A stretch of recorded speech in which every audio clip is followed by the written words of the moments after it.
विद्यार्थी मित्रांनो, सह्याद्री ट्युटोरियल्समध्ये तुमचं स्वागत आहे. काल आपण संघर्ष बॅच लॉन्च केली. ओके. मी माझा नंबर दिला होता. आज देखील तुम्ही मला कॉल करू शकता. ओके. मी तुमच्या प्रत्येक प्रश्नाचं उत्तर देईन. तुम्ही माझ्याशी प्रत्यक्ष बोलू शकता. पण मी काल जेवढ्या मुलांशी बोललो ना, एक गोष्ट त्यातनं कन्क्लुजन निघालं. काय? की सर आम्हाला फिजिक्सची खूप भीती वाटते. मॅथ्स ठीक-ठाक सुरू आहे, केमिस्ट्री पण ओके वाटते, पण फिजिक्स खूप भीती वाटते. क्लासमध्ये ऑफलाईन टेस्ट होत आहे, त्यात स्कोर होत नाहीये.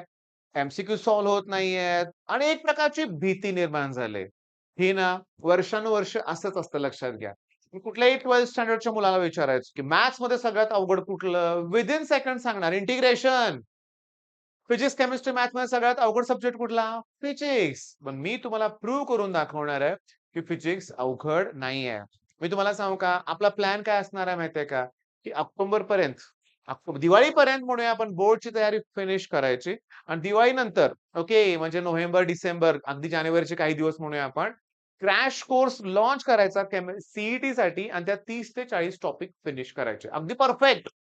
म्हणजे बोर्डच्या एक्झाम नंतर थोडासाच पार्ट शिल्लक राहतो बाळांनो आणि अशी स्ट्रॅटेजी ठेवावी लागणार आहे. नेक्स्ट इयर आपण सांगू शकत नाही. सीईटीची एक्झाम अगोदर लवकर होऊ शकते अजून. कोविडच्या अगोदर तुम्हाला मी सांगतो 13 एप्रिलच डेट डिक्लेअर झाली होती सीईटीची. लकीली ती पोस्टपोन होत गेली म्हणूया आपण कोविडमुळं. नाहीतर एप्रिलमध्ये सुद्धा आपलं सीईटी सेल एक्झाम घेऊ शकतं हे लक्षात घ्या. ओके. तयारी आपण ठेवणार आहे. बरं आता मुलांशी बोलताना काय जाणवलं, की फिजिक्स अवघड वाटतंय. मग माझं काम काय आहे, की फिजिक्स तुम्हाला सोपं करून दाखवायचं आहे. पण कन्सेप्ट वाईज अभ्यास करत असताना की नाही बाळांनो, तुम्हाला एक गोष्ट लक्षात ठेवायची आहे, की आपल्याला की नाही बरीचशी मुलं बघितलीत बरं का. माझ्याकडे एक स्टुडंट होता बरं का. ओके. तो एक-एक डेरिव्हेशन 4-4, 5-5 वेळा लिहीत बसायचा. मी जेव्हा बघितलं म्हटलं, "काय करतोय तू हे?" 3-4 वह्या पुढे ठेवल्या होत्या. मी म्हटलं, "काय आहे?" म्हटलं, "सगळ्या माझ्याच वह्या आहेत. मीच हे डेरिव्हेशन्स परत-परत लिहिलेत." असा फिजिक्सचा अभ्यास करू नका. काही उपयोग होणार नाहीये.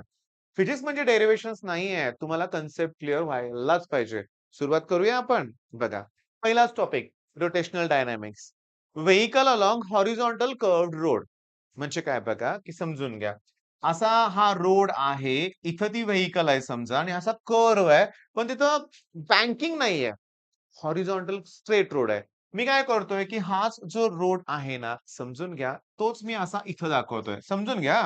आणि इथं ती व्हेइकल आहे. ओके. ही व्हेइकल आहे, फोर व्हीलर आहे लक्षात घ्या. ही 2 व्हील्स आहेत आणि 2 व्हील्स पुढे आहेत, जे आपल्याला पाठीमागून दिसत नाहीयेत. एक लक्षात घ्या म्हणजे हाच रोड आहे असं समजा तो म्हणजे हे असंच आहे असं समजा कर्व. ठीक आहे.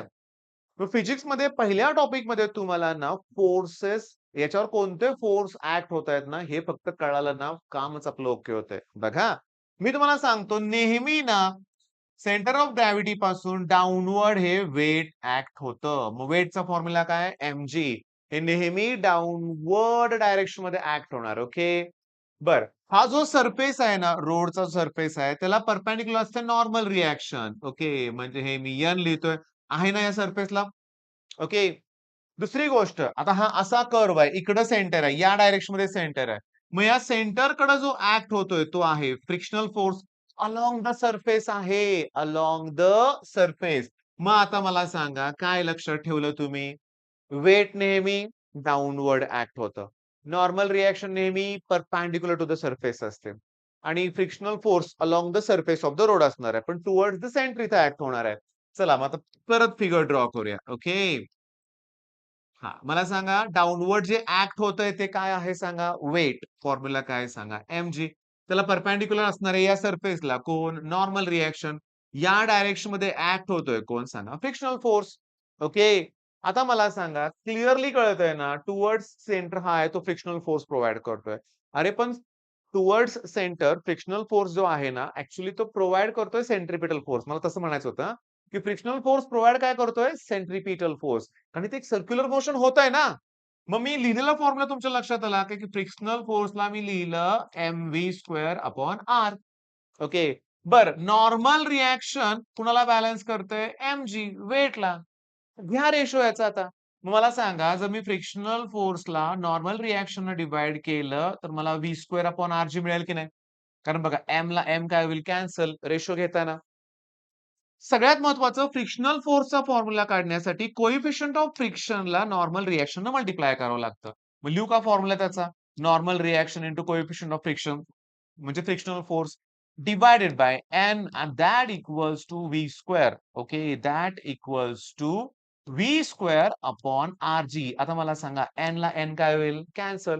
हे आर जी इकडे घ्या आणि मग व्ही ची व्हॅल्यू तुम्हाला मिळेल under root mu S into R G. आता आपल्याला पहिल्यांदा समजून घ्यावं लागेल प्रश्न कसा विचारला जाऊ शकतो. विचारू तुम्हाला प्रश्न? सांगू तुम्हाला? प्रश्न असा असतो, derive expression for minimum velocity along for a vehicle. Expression for minimum velocity of a vehicle traveling along horizontal curved road. मग हॉरिझॉन्टल कर्व्ड रोड म्हणलं की तुम्हाला हे लक्षात आलं पाहिजे. बर, कोएफिशियंट ऑफ फ्रिक्शन, पुन्हा रेडियस आणि जी ची व्हॅल्यू देतील आणि व्हेलॉसिटी विचारतील न्यूमेरिकल 2 मार्काला. पण असं काय आलंच नाही परीक्षेत. म्हणजे येतं बरं का बाळांनो, पण आत्ताच्या पेपरमध्ये नाही आलं. लेटेस्ट पेपरमध्ये. मग काय विचारलंय सांगू तुम्हाला? Very short answer. 1 मार्काचा प्रश्न आहे. त्यांनी विचारलंय, जर याची व्हॅल्यू कोएफिशियंट ऑफ फ्रिक्शनची व्हॅल्यू जर 0 केली तर ते व्हेइकल साठी सेफ असेल का नसेल? थोडक्यात लिहायचंय. अरे ऑब्व्हियसली ह्याची व्हॅल्यू जर 0 केली ना आपण, तर मिनिमम व्हेलॉसिटी पण 0 येणार. आणि 0 पेक्षा थोडी व्हेलॉसिटी वाढली तर ते व्हेइकल स्किड होईल आणि स्लिप होईल म्हणूया आपण. मग ते सेफ आहे का? It is not safe. लिहा, 1 मार्क मिळाला. म्हणजे मी तुम्हाला काय सांगितलं? एक्सप्रेशनचा नुसता रट्टा मारून घेणार नाहीये तुमच्याकडून. मी आता हे नुसतं पटपट शिकवतोय. ॲक्चुअली कोर्समध्ये जेव्हा व्हिडिओ अपलोड होतील ना, तेव्हा हीच कन्सेप्ट व्यवस्थित घेतली जाणार आहे. याच्यावर बेस्ड न्यूमेरिकल घेतले जाणार आहेत. पण मला आता पहिली गोष्ट लक्षात काय ठेवायचं आहे, की व्हेइकल व्हेलॉसिटीचा फॉर्म्युला आहे under root mu R G. म्हणजे मी इथं आर जी ला म्यू न मल्टिप्लाय केलंय हे लक्षात घ्या. काय केलंय? मल्टिप्लाय. ओके, मग हे तुम्हाला कळालं. मग रोटेशनल डायनामिक्स मध्ये सगळी हीच गोष्ट आहे. असे फोर्सेस रिझॉल्व्ह करा, रेशो घ्या, सॉल्व्ह होतंय. बघूया नेक्स्ट क्वेश्चन. बरं, हे सगळे व्हिडिओ मी परत प्रोव्हाईड करणार आहे. हे YouTube वरचे व्हिडिओ आहेत. जेव्हा आपला कोर्स स्टार्ट होईल ना, तेव्हा मला फिजिक्स आणि केमिस्ट्री, मेनली फिजिक्सची तुम्हाला भीती वाटते ना, मग माझं पहिलं टार्गेट तेच असणार आहे, की तुमची फिजिक्सची भीती दूर करायची आहे. एखादा घ्या ना पेपर, आता माझ्याकडे पेपर नाहीये, पण एखादा बोर्डचा पेपर बघितला ना, तुमचा कॉन्फिडन्स मी लगेच वाढवू शकतो. सोपे प्रश्न येणार आहेत आणि आपण जे देऊ ना प्रश्न तुम्हाला तेच येणार आहेत, लक्षात घ्या. मग टॉपिक मधले मी एक-एक लाईन टू लाईन घेणार नाहीये. काही कन्सेप्ट जे आहेत ते येणारच नाहीत परीक्षेत कधी. त्या नाहीच घेणार मी सुरुवातीला, लक्षात घ्या. ओके. जे आहे आय-एम-पी जे येणार तेच आपण कव्हर करणार आहे. ओके. आता नेक्स्ट. मी तुम्हाला सांगतो, सगळ्यांना माहिती आहे मौत का कुआं सर्कसमध्ये आहे. माहिती आहे तुम्हाला? त्यात मोटरसायकलिस्ट फिरत असतो म्हणूया आपण.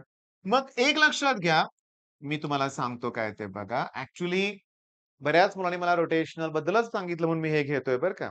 आता ही व्हेइकल इथं असेल तर मला सांगा, याला परपेंडिक्युलर कोण ऍक्ट होणार आहे? मगाशी मी बोललो होतो. आठवतंय का बघा? की सरफेसला जो परपेंडिक्युलर असतं ते कोण असतं? Normal reaction. मग या सरफेसला परपेंडिक्युलर कोण असणार आहे? Normal reaction. इथं व्हेइकल आहे बरं का. डाउनवर्ड नेहमी कोण ऍक्ट होतं आठवा? वेट. म्हणजे इथं काय येणार आहे सांगा? एमजी. सरफेस बरोबर कोण असणार आहे सांगा? Frictional force. आता मात्र काय बदल झालाय? ही व्हेइकल असं जास्त फिरत असणार, बरोबर आहे? इथं सेंटर आहे. मग टुवर्ड सेंटर जो फोर्स ऍक्ट होतोय तो सेंट्रिपिटल फोर्स प्रोव्हाईड करतोय. म्हणजे मला एन ची व्हॅल्यू मिळाला फॉर्म्युला काय सांगा? M V square upon R. बर, फ्रिक्शनल फोर्स आहे तो वेटला बॅलन्स करतोय म्हणजे काय येणार सांगा? एमजी. घ्या रेशो. रेशो घेतल्यावर काय मिळणार? N upon F S equals to V square upon R जीच मिळणार, कारण एम ला एम काय होतील? कॅन्सल. आठवा फ्रिक्शनल फोर्सचा फॉर्म्युला काय? मग N upon mu S into N that equals to V square upon R G. N ला एन कॅन्सल, पण हे आर जी आता वरती येणार आहे, लक्षात घ्या. ओके, म्हणजे मला मिळणार आहे R G upon mu S आणि ते जर मी रूट मध्ये घेतलं तर मला व्हेलॉसिटीची व्हॅल्यू मिळणार आहे. मग मी आता कसं लक्षात ठेवलं माहितीये का? हॉरिझॉन्टल कर्व्ड रोड असेल ना, तर म्यूएस ला आरजी न आरजी ला म्यूएस न मल्टिप्लाय करायचं. Mu S into R G. आठवतंय का बघा? Okay, multiply. पण इथं बघा आरजी ला म्यूएस न काय करायचंय? डिव्हाइड. Well of death. आता हा प्रश्न परीक्षेत कसा विचारलाय? न्यूमेरिकल आलंय. पुस्तकातलं जे सॉल्व्ड आहे ना तेच आलंय. व्हॅल्यू उलटे ईझी आहेत, लक्षात घ्या. काय दिलं माहितीये का त्यांनी? कोएफिशियंट ऑफ फ्रिक्शन जो आहे तो 0.4 दिलाय. 0.4 बघा, मी व्हॅल्यू पुट करतो. बोर्ड मधल्या व्हॅल्यू देतोय तुम्हाला मी हा. कोएफिशियंट ऑफ फ्रिक्शन दिले 0.4. रेडियस दिले 4 मीटर. ओके, 4 मीटर आणि जी ची व्हॅल्यू त्यांनी 10 दिले, लक्षात घ्या. आणि हे झालं व्हेलॉसिटी. कशाला लॉग टेबलची गरज आहे? आता बघा, शांतपणे लक्ष द्या. हा जर पॉइंट मी कॅन्सल केला तर वर मला एक 0 वाढवावा लागेल आणि खाली 4, 4 ला 4 कॅन्सल. 100 चं square root 10 metre per second 2 mark मिळाले. काय अवघड आहे? काहीही अवघड नाहीये तुम्हाला मी सांगू का. आता ना मी तुमच्यासाठी काय करतोय बघा, की माझ्याकडे की नाही एक फिजिक्सचा पेपर 1 मिनिटात मी तो हे करतोय. फिजिक्सचा ना या वर्षीचा पेपर आहे माझ्याकडं. ओके. 2023 ला आणि त्यातले काही प्रश्न मी तुम्हाला वाचून दाखवणार आहे. ओके. फिजिक्सचा पेपर 2023 चा. तर पहिल्यांदा ना त्यांनी विचारलंय, की first law of thermodynamics is consistent with the law of conservation of energy. त्याच्यानंतर मला मेन प्रश्न सांगायचे तुम्हाला काय बघा. Okay. If friction is made 0 then can a vehicle move safely? नाही, आताच मी बोललोय तुम्हाला तो प्रश्न आहे. डिफाइन कोएफिशियंट ऑफ विस्कॉसिटी नाही शिकवला आपण, पण definition. State principle of conservation of angular momentum. Okay. त्याच्यानंतर तुम्हाला सांगतो, how will you convert moving coil galvanometer to into ammeter आहे. खूप सोपा प्रश्न आहे. Distinguish between free vibration, force vibration. Postulates of Bohr's model. हे सगळे प्रश्न सोपे आहेत बाळांनो, सगळे. म्हणजे ह्यात मला जेवढे प्रश्न दिसतायत ना, हे सगळे सोपे आहेत. आपल्याला फक्त आपला प्लॅन ठरवला पाहिजे व्यवस्थित कसं करायचंय ते. डेरिव्हेशनची तुम्हाला कधीच भीती वाटणार नाहीये, पण त्याचा नुसतं फिजिक्स म्हणजे डेरिव्हेशन आपण असं करत बसणार नाहीये. आपल्याला डेफिनिशन, डिस्टिंग्विश लॉज हे करायचंच आहे. ओके. आणि एक वेगळ्याच प्रकारे आपण तो कोर्स रन करणार आहे. दिवाळीपर्यंत तुमचा कॉन्फिडन्स कुणालाही फिजिक्स अवघड वाटणार नाही हे लक्षात घ्या. ओके. तरी तुमचे काहीही डाउट असतील, ओके, तुम्ही मला विचारू शकता, पण दुपारनंतर. ओके. कालच्या सारखंच. ओके. दुपारी 3 नंतर तुम्हाला कॉल करू शकता. नंबर तुम्हाला माहितीच आहे. ह्याच्यावरचे कॉल मी आता उचलतोय दुपारनंतर. पण काही वेळेस काही पालक भेटायला येतात त्यावेळेस कॉल उचलले जात नाहीत, पण रिप्लाय मी नक्की करतोय. काल तुम्ही बघितलंय, ओके. मग या नंबरवर तुम्ही कॉल करा, डाउट्स विचारा. ओके. कोर्स बऱ्याच मुलांनी परचेस केले. त्यांचं पुन्हा एकदा धन्यवाद. 27 तारखेपर्यंत डेमो लेक्चर्स आहे. नंतर आपली हक्काची सुट्टी आपण घेणार आहे लक्षात घ्या. अगदी 8-10 दिवसाची आणि 6 जून नंतर कोर्स रेग्युलरली सुरू होईल. ओके. All the best. धन्यवाद.